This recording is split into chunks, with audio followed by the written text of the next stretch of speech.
They just stuck me on the chair. So you never even cut hair? Never cut hair. The biggest thing in the beginning was my parents wanted me to go to college. To hear me drop this bomb on them that I want to drop out of school to start cutting hair, why did you choose the education route? Like, I don't know. I'm not saying No, come on, say it. No. Yo, we're just gonna cut it. Just say it. Okay, fuck it.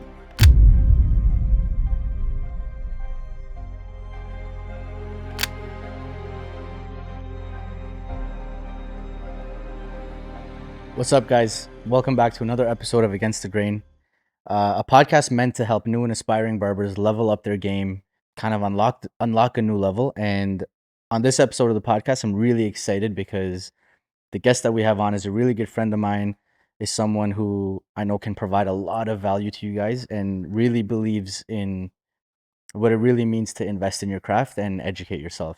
So without further ado, I got one of my friends here, Sheil. Say what up, Sheil. What's up, guys? Yeah, Sheil and I have grown really close with one another. We've worked together for a couple of years now. We met at the same shop. I've seen his career go certain places. He's seen my career go certain places. But in the midst of all of that chaos and all that up and down, it's been cool to, have someone that I'll always be able to relate to, have someone I can always bring all the good and the bad to, and vice versa. Like he does that with me as well. Our friendship's an interesting dynamic because there is an age gap, but Shiel's always gonna be like a little brother to me, and I know he's gonna do big things, and I know he's gonna do big things for the industry, which for all of us is a benefit. Like I think if one of us is doing something amazing that uplifts and helps what we do evolve itself, we benefit in the process of that. So just to get you a little bit more comfortable on camera, bro, I know this is your first podcast. I mean, I'm still a little jittery too, but let's break the ice. And I wanted people to really understand your new obsession with making pasta. Making pasta. So, if you guys don't know me or haven't met me in person, you know that I'm a pretty picky eater, and you know this as well. I don't eat seafood. I don't like a lot of things, and yeah, I'm like a very picky eater. I like to eat the same thing every day. I won't eat seafood. I won't eat a lot of vegetables. But I really like pasta. I've always really, really liked pasta. Like when I was a kid, I would always go to Eastside Mario's and get fettuccine alfredo. But Italians watching this are gonna. they're gonna get mad, yeah. But since then, I think actually a big part of it was working with you as well. Because if you guys don't know, Chris is a big foodie, and he's got one of the biggest food review pages in the country, Double Forked Up, and It's false advertisement. and because of that, I've had the amazing opportunity to go and critique many restaurants around the city. What I really like about Italian food is it's just like hair, right? You need to have really good ingredients and a simple recipe, which I think is very similar for what we do. You need to have a really strong foundation, but just know how to use it very well. So yeah, that's my obsession. Sick, man. Pasta. Another thing, just to give people a little bit more insight into what you do and how often you've been doing it. You're obviously this big educator man now.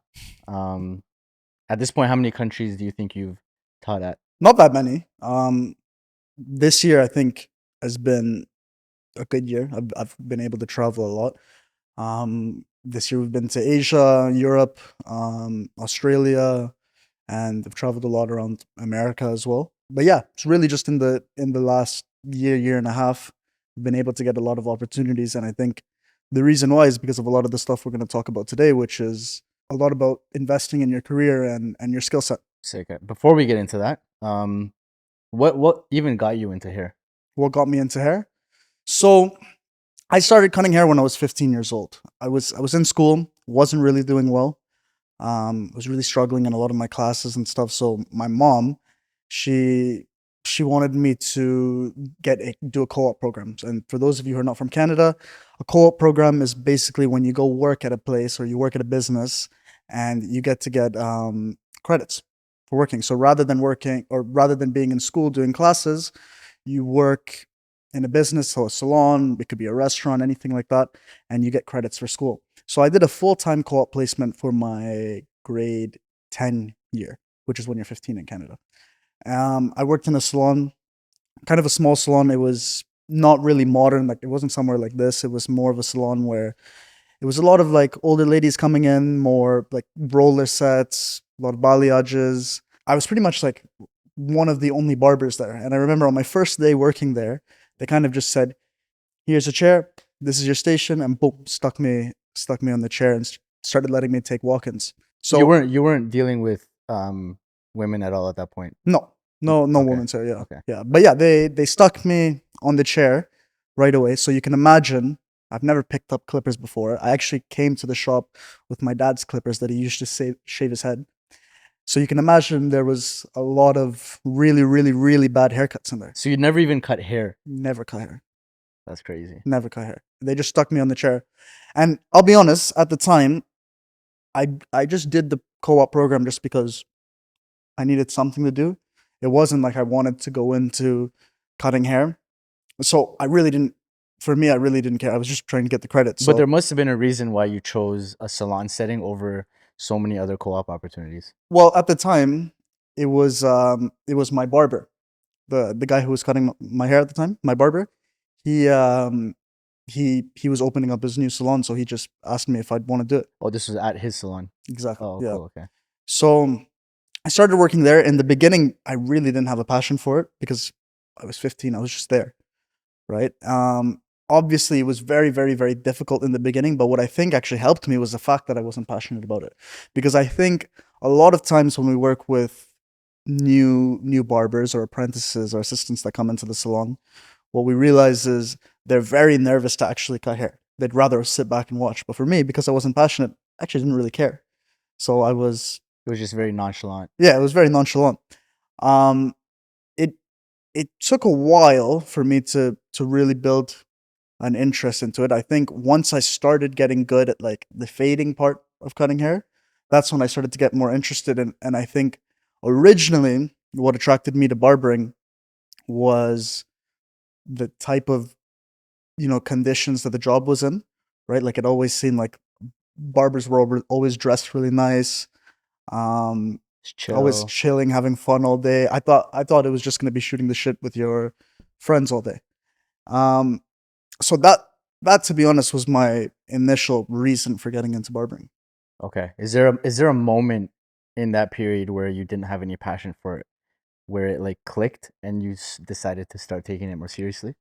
100%. I think at the time, what was really popular was like the designs and like the patterns in hair, and You were I doing that? I was doing that. I don't want to say I was good at it, but I was doing it, and I just remember thinking I was like, wow, this is really cool. And approaching the end of the co-op term, which was about like 4 or 5 months, I remember thinking, I don't want to go back to school. I'd rather stay here and continue doing this. So I actually ended up doing it for a second term, so for another 4 months. And I think that was the time where I really started to gain more passion for it. But it still wasn't like the same type of passion that we have for it now, Yeah, I see. right? That's interesting because I think a lot of people you speak to, especially the ones that have, really tried to do something in the industry, will always say that they have, for the most part, started off with passion, or like they were always into their own hair, or they were always into fashion, which then kind of translated to hair, Mm, which is similar to like what it was like for me. I think I wasn't ever really passionate about hair from the jump, but um, there were things very similar to hair that pulled me into it. So it's interesting to hear that perspective because it does make sense. Like I was the same way. Like being really passionate made me a little nervous and like a little, I was kind of like afraid of the moment. mhm, But if you go into it like, oh, what's the worst that can happen? Kind of attitude, yeah. it makes sense why you started to progress. I think a big part of it as well was like my age. Like I was 15 at the time. So I wasn't really passionate about anything, really. Like I just wanted to have fun with my friends, and I was really just looking for an excuse to not be in class. Yeah, So I picked yeah, fair. something where I wouldn't have to be there. And at the time I was kind of close with my barber, so it was an opportunity for me to really just chill all day. This is something I also want to bring up too. Like we live in Toronto, which is known to be a very, very diverse city. Um, but it's funny because at least me personally, I have not met that many people whose families come from Bangalore. I've met a lot of people that come from like the more northern parts of India, like Delhi, Mumbai. Just haven't met many people from Bangalore. And knowing that Sheil and his family are from Bangalore was something that instantly connected us, I think. But I bring up this point to ask you, like, what did your family think about you going into the hair industry? Because I know for me, it was like a super tough thing to get across them, especially because at the time, the average haircut was maybe like $30. Yeah, I think the biggest thing in the beginning was my parents wanted me to go to college or university or some type of secondary schooling. Um, but I think I'm very lucky that my parents, although they are South Indian, they're very or South Asian, sorry, they're very they're very progressive in the fact that they were okay with me doing a different type of career path, but they wanted me to just get some type of schooling first after I finished high school. After some time though, when I really did start to get more serious into the craft, I felt like it kind of became easier to to show them that this was a um a, a career path that I could be successful in. But I think they had to kind of see that first, right? I think just telling them wasn't going to be enough. They had to kind of see that I was passionate about it and that I could make it work, right? Which I'm sure it was probably the same for you as well, right? Mm, not so much, man. Not so much. I mean, like you were born here, uh, but I'm an immigrant. So when I moved here around the age of 7, um, I think my parents held these dreams of me going to school, getting a degree, either landing up as a doctor, engineer, lawyer was like, that was also part of their dream. So to hear me drop this bomb on them that I want to drop out of school to start cutting hair was a huge shock to them. I had to deal with a lot of the guilt that came with that. My mom hit me with the, "Oh, we moved to this country for your education and for your sister's education." So initially it was really tough, bro. It was really tough to get them to understand that I didn't believe in the same things that they did. I believe that regardless of what you do, if you're passionate enough about it, you can make anything out of it. I think that's because you're the oldest child as well, right? Yeah, I'm the I'll admit youngest. to I'll admit to putting my parents through a lot. Like my sister didn't really put them through a lot, but I'll admit to putting my parents through a lot of shit. But even for you, you think part of the reason could have been because your sister's 10 years older than you. You think your parents kind of like let you do whatever you want because maybe you would have been like the mistake? No, but I think a big part of it was even when I was a kid, I was always if I made my mind about doing something, it doesn't matter what anybody's gonna say to me. It's just I'm gonna do it. And I think at a certain point they were like, you know what, it's better if he goes and does something that he's passionate about than us paying a lot of money for him to go to school and he just does nothing there. Yeah, because Right? worst case, like you go into it, you make the mistake, you realize it on your own, Hmm. and then you make a better decision. Yeah. Because And because I know what you mean. Like you definitely seem like the type to once your mind's made up about something, you're gonna try to follow through. yeah, 100%. So you got into the career, you started to progress, you started to notice yourself getting better, and then we met at Silver Arrow. Hmm. Even over there, I was really starting to notice how quickly you were picking things up, how coachable of a person that you were. At a certain point, I know education opportunities were starting to come your way. What made you decide to go down that route instead of the route that most barbers go down, which is to eventually open up a barber shop or open up their own salon? Why did you choose the education route? Yeah, I think a big part of it was not necessarily knowing what I wanted to do from the beginning, but what happened was so after I finished working at that first salon, I started working at another barber shop, another great barber shop in Hamilton. And I was working there and I kept seeing all these videos on Instagram of people doing these amazing haircuts with all this amazing process, sectioning the hair and cutting it. And I always remember thinking, I'm like, man, like I don't know how to do any of this. But I'll be honest, there was one point when I was there, I'd gotten pretty good at fading and doing lineups and all like the very classic barbering, Traditional haircuts, the barbering, yeah. traditional techniques.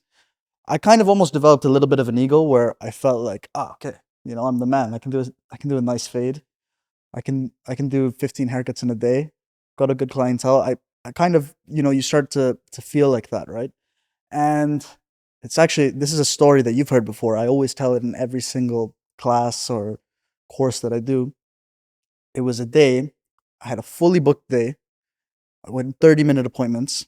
Oh, I know this story. You know the story, right? This is a crazy story. So, so I remember I was in the shop. Okay, I had a first-time client booked in on my schedule, and I remember waiting at my chair for the client, and then someone walked in with really long hair, curls down to the shoulder. Okay, I had never even attempted or even thought about doing a haircut like this before at that point. And the receptionist, I hear the receptionist talking to the client. She says, "Hey, how are you? Who are you here to see today?" And he goes, let's say his name's Mark. He's like, "Hey, my name's Mark. I'm here to see Sheil." And I remember looking over like, shit. I remember feeling so nervous and stressed out because I had no idea how to do this haircut. And I had two options in my head. Either I go tell my boss, "Look, I don't know how to do this. Can you help me out?" Or just say, "Fuck it," and do it. I chose the second option. And so I went up to him. I said, "All right, bro, have a seat." I put the cape on him. I start combing through the hair. And he told me, he's like, "Yeah, I don't really know what I want to do." And then I'm thinking in my head, I'm like, I don't really know what I'm going to do. So we end up deciding, he's like, "You know what? Take about this much off. Just keep the exact same style and take about this much off." So I turned him away from the mirror. I start wetting down his hair and I'm combing through it. And then that's when I really realized, like, look, I'm out of my depth here. But I've already accepted the client and had him sit in the chair. So I can't now go to my boss and tell him, "Look, I don't know how to do this." So I was combing through the hair. And then I thought, I'm like, you know what? Fuck it. For about 20 to 30 minutes, I just combed through this guy's hair. I would pull the hair out, pretend to cut it, put it down. And then at the end of the appointment, I dried it. I turned him back to the chair. I show him the mirror. I'm like, "What do you think, bro?" And he said, "Looks great." So he paid and left. Now, you can imagine I felt pretty shitty after this, right? I remember feeling like, one, I was really out of my depth. And I remember the biggest thing that I felt was, wow, this means that I'm not as good as I thought I was, right? And I'm sure many people have felt this before, right? This is very common because when we train to become a barber, we don't learn how to cut long hair. And from that point, I decided, you know what? I never want to feel like that again. So I started going through Instagram. I started looking online for ways I could learn how to cut long hair. And that's when I actually discovered Alex and Silver Arrow. So I remember seeing all his work and thinking, that's what I need. That's what I need to learn. So that year, that same year, immediately from that point, I booked like 3 to 4 courses, private courses with Alex. And that's how I started to meet you and the rest of the team. And in the beginning, my goal was never to get into education. Right? My goal was never to get into education. In the beginning, my goal was very simply to be competent enough with my skills to cut every type of hair. At that point, did you have any sort of end goal? No. I mean, well, I had an idea. I was like, you know what? I'll open up a shop, maybe open another location. The same idea as everybody else, Yeah. right? But it wasn't like a strong like career path, or it wasn't a strong idea, right? My goal was just, at that point, my goal was just like, look, I want to get better at cutting hair so I can service all my clients. I think that's so Mhm. relatable too, though, bro. Like, apart from just hair, I think everyone goes through those moments of progress and then they stagnate. And when they stagnate is when they realize, I need to progress some more. So you're up, then you get comfortable, you realize being comfortable isn't good, then you want to grow some more and you go up again, and then it just like, it keeps repeating itself. So when you said you felt like the man at the point where you got your fades down, your lineups down, and then you had this long hair guy come in, I think everyone goes through a moment like that. 100%, right? I think the biggest thing I always tell people, when you get better at cutting hair or whatever it is, let's say you jet ski. If you get better at jet skiing, okay, what's going to happen is you're going to raise your standards, right? The better you get, you always raise your standards, and then then you're going to have a new goal, a higher goal. So initially, for me, my goal was just to be able to cut long hair, just so I could service clients. Mm-hmm. Once I got to that point, I still kept taking courses with Alex, and the reason why was because at that point I was like, you know what? Now I want to start cutting hair like that. I want to start doing all these cool creative haircuts. I want people to look at my work like how people look at his work, right? And then it just keeps going and going and going. So I didn't have the idea to become an educator because I didn't really know it was a thing at the time. I think once I got better and then I saw that it was a possibility, that's when I really wanted to go into education, because I felt like, I mean, I love cutting hair for clients and everything, but I think that's really where I get the most fulfillment, because whenever I can teach other people, I always feel like I'm helping people who are in the same situation that I was in, Yeah, for sure. right? I always say, like, I think education can change lives because it did for me. It's almost like an obligation to pass this knowledge forward. 100%. Yeah. Speaking about how you educated yourself, when you realized it was time to educate yourself, now that you have, what has education done for you? Whether it was classes you've taken or classes that you've provided. I think the biggest thing is inspiration, right? Like, and it also, I think the biggest thing is, like, it's given me it's given me a purpose, if that makes sense. I don't want to sound too cheesy, but No, it makes sense. yeah, it's given me like a purpose of, now I know what I want to do, right? I think until I started teaching, I never really knew what exactly I wanted to do in my career. I knew I wanted to cut hair, but I don't know if I wanted to full time focus on clients. I didn't know if I wanted to open up a shop, maybe start a product line, or do something like that. But until I started educating, that's when I realized, I'm like, okay, that's what I want to do. That's where I have the most amount of passion and energy to put. And so far in your career, how long have you been cutting hair for now? I'm cutting hair now for about 8 years. About 8 years. Mhm. In those 8 years, what's been the proudest moment you've had? It was recently. It was actually, I think, last month or 2 months ago. I was away. I was teaching a course in Malaysia, in Kuala Lumpur, and we had a student. I remember looking at the list of people who purchased tickets, and we had a student, and beside his name it said the country from where they purchased the ticket from, and this guy purchased a ticket from India, from Bangalore. From Bangalore? From Bangalore. No way. Yeah. So I remember seeing that, and I'm like, holy shit. Called my mom right away. But Because your mom's the one from my Bangalore. mom's from Bangalore, yeah. And dad's from where? Bombay. Okay. Bombay. Okay. So I remember that for me was the proudest moment, because I mean, we've had people from the States come over here, we've had people from other parts of Canada come over here, but I think to have somebody come all the way from India to, obviously not to Canada, but still to the complete other Yeah, side 'cause of Asia. that's someone that's coming from where you're from. Exactly. I think that was the craziest moment of my career, proudest moment. Yeah, that is. I'm surprised you didn't tell me that already. I thought I did. No, I did Yeah. not know that. That's pretty crazy, bro. Yeah, I think That's that sick. was the craziest moment. And vice versa, what's been the worst moment of your career? Worst moment of my career or worst moment of teaching? No, just in the last 8 years, what's been the worst moment? I don't know. I don't think there's been very like bad situations that I've been in my career. I'll tell you one thing. For me, in teaching, I had one situation last year. I was teaching a course in Australia, and in Sydney, and we had like a pretty big look in there. Nothing crazy, but we had about like 50 people there. And I just remember, I don't know, maybe if it was the jet lag, I don't know if it was, I don't know what it was, but I remember in that seminar that we had, I was really nervous, and I couldn't really articulate myself very well. And you know this, you've taught classes in front of a lot of people. It can be very, very, very difficult teaching in front of teaching and doing a haircut in front of a big group of people. Like, I remember going in front, starting with my model, my hands were shaking. I almost forgot how to take a section. So yeah, I would say that was probably one of the worst, just because I felt like I didn't do a great job.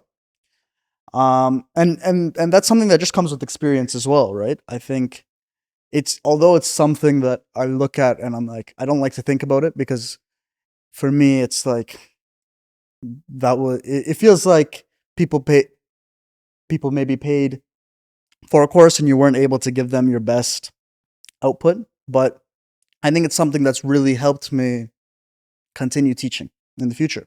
Yeah. I was thinking of another, bro. I know so many of your stories, which is why it's funny asking you these questions. Before you say it, can we say this on camera? Yeah. Okay. Yeah, we can actually. It'll be embarrassing, but we can talk about That's it. okay. I'm an open book. What I was thinking you were gonna say was that moment at Barber's Mark when someone had opened a. No, we can't say that on No, camera. no, come on, let him know. We could cut it out if anything, but we're not going to. Actually, that was up there, yeah. Yeah. Yeah, tell him, bro. Tell him. So, like, I don't know. I'm not saying this. No, story, come on, bro. say it. No. Yo, we're just gonna cut it. Just say it. Okay, fuck it. You tell the story. No, since I you don't know fully it. remember it. I don't fully remember it. Okay, so I was working at my old barbershop and I was using the washroom. I thought I locked the door. And the way the barbershop was designed, okay, is the washroom was kind of like right in the middle of the whole salon. So I was in there, I was watching a video on YouTube and I had my headphones on. Like and I was taking a shit. Now, what you guys need to know is this is a very, very, very, very busy barbershop. Okay, I think every single chair was filled, How many chairs? like 12 barber chairs, and there was people waiting in the waiting area. And the place where the bathroom was, everybody, like even if you're in the waiting area, everybody in the shop is kind of looking right at you. I thought I locked the door. Somebody walked in, and then I just remember looking up, and the person who opened the door is like, and then everybody, there's probably about 24, 26 people looking directly at me while I'm taking a shit. And this is the worst part. This motherfucker who opened the door, he didn't close it. He just turned around like this. He covered his eyes and he was holding the door open. So I probably sat there like, like this for about 20 seconds. Yeah, that would be my single worst moment for sure. Yeah. Yeah, I think we're keeping that on the podcast. We need to cut man. that out. No, We we're need to keeping cut that. that out. We're keeping that. No, that can't stay in there. Okay, moving on. People are gonna watch this, eh? For barbers who are looking for inspiration, for some guidance and direction, I know what really helped me was being recommended like a certain few barbers, stylists, hairdressers that were doing really amazing things, and I was able to gain so much inspiration from like not only watching them but even like studying them and seeing what they were doing. Mhm. Is there anyone that you can think off the top of your head that would provide a lot of value for someone in like that beginning stage of their career? Yeah, 100%. I think it's tough because with Instagram, there's so many options, right? There's so many places you can look for inspiration. And I think for someone coming into the industry as a beginner, it can be difficult because where you look, there might be someone who's like very, very advanced and you kind of can't even really comprehend what they're doing. A lot of times it's a lot of creative work. And I think for someone who's a beginner, they shouldn't be looking at that. They should be looking at somebody who's doing very classic salon floor haircuts, but they're doing it very, very well.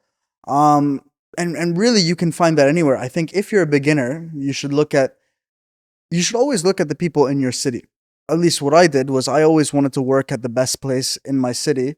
And you should always try to work somewhere where you know that you're the worst in terms of skill set in that salon. For example, if you're just starting out, you just need to be you don't necessarily need to know how to do a perfect graduation. What you need to learn is how do you hold a clipper? How do you put a cape on? How do you hold a scissor? Which you can learn at many places, right? But you need to go somewhere where they're gonna have enough time to really take care of you, right? Barber, some hair schools could be a great option if you're really starting from the bottom. But yeah, I would say look at the people in your salon, look at the people in your city. Where is the best place that you can learn? Yeah, I think you said it so accurately because I think most people are just, you know, automatically drawn to look at the more creative, cooler, like, you know, like really styled editorial type stuff. But that's what honestly really helped me is looking at guys that had very strong foundations and, you know, may not have been doing the craziest stuff all the time, but were still very well known for, you know, having a lot of structure, having a lot of systems, being clean with their work. Even guys that do really good like consultations, bro, I think is like so beneficial for someone just starting out because it allows you to think about our what we do for our jobs as more than just hair. Hmm. Like it's about people at the end of the day. So I agree with you. I wouldn't really, you know, Yeah. recommend someone that's doing really creative stuff or really, really advanced stuff because they're just not going to grasp it right away. Find somebody, yeah, find somebody who knows how to do the haircuts that you're gonna get in the salon, but they know how to do them really, really, really well, very well. What's next for you? What do you think's next for you? What's next for me? I really want to focus more on education, more on traveling. I do have a big move coming up as well. Can you talk about it? Yeah, we can talk about it. So by the time this will be posted, I'm actually no longer going to be in Toronto. I'm going to be working in St. Albans with a brand that I've really kind of been inspired by I think a since brand we've all been inspired by. yeah, 100%. We actually just had someone come teach a course with us here from that very same brand. Hmm. And they've carried like, you know, so much history. They've really molded men's hair into what it is today, for Yeah. sure. Yeah, so I'll be working with Menspire, for those of you who know.